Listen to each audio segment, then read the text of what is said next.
Hello friends, बदकचरा channel में आप सभी का स्वागत है। आज का हमारा टॉपिक रहेगा राजनीति जीव। योगी मोदी की लोकप्रियता से इस तरह से राजनीतिक पार्टियां पगला गई हैं, कोई कुछ कर रहा है, कोई कुछ कर रहा है। जैसा कि अभी आप लोगों को पता ही होगा कि केरला हाई कोर्ट में कुछ लोगों ने पिटीशन डाला हुआ था, जो वैक्सीनेशन का सर्टिफिकेट है उस पर प्रधानमंत्री जी का फोटो जो लगा है उसको हटाने के लिए। अब ये पिटीशन पढ़ने के बाद भाई इस पे फैसला के लिए बहस शुरू हुआ, और बहस में जो एक क्वेश्चन मुझे बहुत अच्छा लगा, इसलिए मुझे लगा कि आप लोगों के साथ शेयर इसको करना चाहिए। वो प्रश्न था कि भाई आपको जो भी ये मोदी जी के फोटो से आपको आपत्ति क्या है। तो उन्होंने कहा कि नहीं, प्रधानमंत्री से सबका सर्टिफिकेट पर्सनल है, इस पर प्रधानमंत्री मोदी जी की फ़ोटो नहीं होनी चाहिए पर्सनल चीज़ों पे, पब्लिक की चीज़ों पे। तो जज ने जो सवाल किया वो हमें बहुत ही अच्छा लगा। उन्होंने कहा कि भाई आप जवाहरलाल यूनिवर्सिटी से आते हो, जवाहरलाल नेहरू भी तो भारत के ही प्रधानमंत्री थे, उनके नाम के से विद्यालय चल रहा है, उसमें आप लोग पढ़े लिखे, और आप लोगों ने फिर तो कभी आपत्ति नहीं जताई। और इस तरह से उन्होंने जो भी आर्गूमेंट वगैरह हुआ पक्ष विपक्ष का दोनों लोगों का, और उन्होंने उस पिटीशन को खारिज कर दिया और 1-1 लाख का जुर्माना भी लगा दिया। ऐसे ही राज्यसभा में ये जो जया बहादुरी हैं, अमिताभ बच्चन की पत्नी जी और ऐश्वर्या राय की सासू माँ, ये भैया एकदम से पगला गई।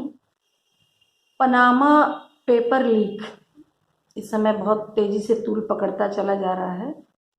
उसका कारण यही है कि उसमें ऐश्वर्या जी का नाम आ गया है, भाई हमारे अमिताभ बच्चन साहब जी की बहू का, और जया बहादुरी है उनकी पत्नी जी। राज्यसभा में उनको किस टॉपिक पे बोलना है, किस पे उनको बहस करना है, ये सब भूल करके ईडी द्वारा नोटिस गया।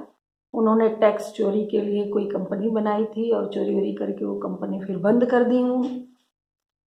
और जब इस पे बोलने को हुआ तो भर भर के एकदम कोसना शुरू कर दी प्रधानमंत्री मोदी जी को, भाजपा को। और मोदी जी तो बता ही चुके हैं, जबकि उन्होंने बता दिया है कि भाई हम गाली खा खा के हमको एनर्जी बहुत ज़्यादा मिलती है, और जितना ही लोग मुझे गाली देते हैं उतना ही तेज़ी से मैं और देश के लिए काम करता हूँ। लेकिन फिर भी ये लोग उनकी शक्ति विपक्ष में भी हैं और उनकी एनर्जी को भी बढ़ाते रहते हैं गाली दे दे के। देश में इतना सारा बवाल मचा है, इतने सारे काम हुए, इस पे इन लोगों ने कुछ भी नहीं बोला, लेकिन अपने पे बात आई तो किस तरह से पगलाने लगे। और उनका आप लोगों ने तो शायद देखा भी हो उनका वीडियो राज्यसभा का, मतलब एकदम उन्होंने आपा अपना खो दिया था। केवल ईडी की नोटिस ऐश्वर्या राय को चली गई थी। भाई क्यों नहीं जाएगी?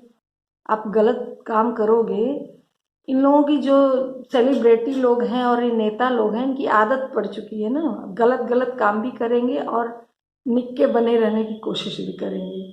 इसी को शायद सफ़ेद पोश कहते हैं। और लेकिन ये कलयुग है, कलयुग में भाई पढ़े लिखे लोग कभी कभी हार भी मान जाते हैं, क्योंकि मायावती का कमेंटमेंट आप लोगों ने शायद कभी सुना भी हो कि वो हमेशा कहती थी हम तो IAS PCS से अपना जूता साफ करवाते हैं। और इधर शाहरुख खान के लड़के को बचाने के लिए नवाब मलिक बेचारे समीर वानखेड़े के पीछे इतना पड़े, फिर भी वो डटा रहा। लेकिन जब उसके ऑफिस के ही लोग कुछ गद्दारी करने लगे और पेपर वगैरह से इन सेलिब्रिटियों को लीक करने लगे, तो बेचारा पढ़ा लिखा इंसान हार गया, और वो अपने शायद जो भी ऑफिसर थे उस पर को छोड़ के वो अपने पुराने कार्य पे चले जाएंगे। ये राजनीतिक जीव जो है इस तरह से घबराए हुए हैं। मोदी योगी की लोकप्रियता इन लोगों से बर्दाश्त हो नहीं रही है, कुछ टॉपिक भी नहीं पा रहे हैं और उल जलूल हरकत भी कर रहे हैं। और जनता बेचारी, मतलब हम तो कह रहे हैं इन लोगों से लाख दर्जे जनता है जो कि अच्छे को अच्छा और बुरे को बुरा कहने की उनके अंदर हिम्मत है। जय हिंद दोस्तों, कैसा लगा आप लोग जरूर बताइएगा कमेंट के माध्यम से, और लाइक करिएगा, शेयर करिएगा। जय हिंद। कि अगर भाजपा हारी है तो देश का भविष्य खराब हुई है। और भाजपा जोन बा हराऊ आसान नहीं है, जनता का बड़ी नसीब खराब हो तब मान चला हारे।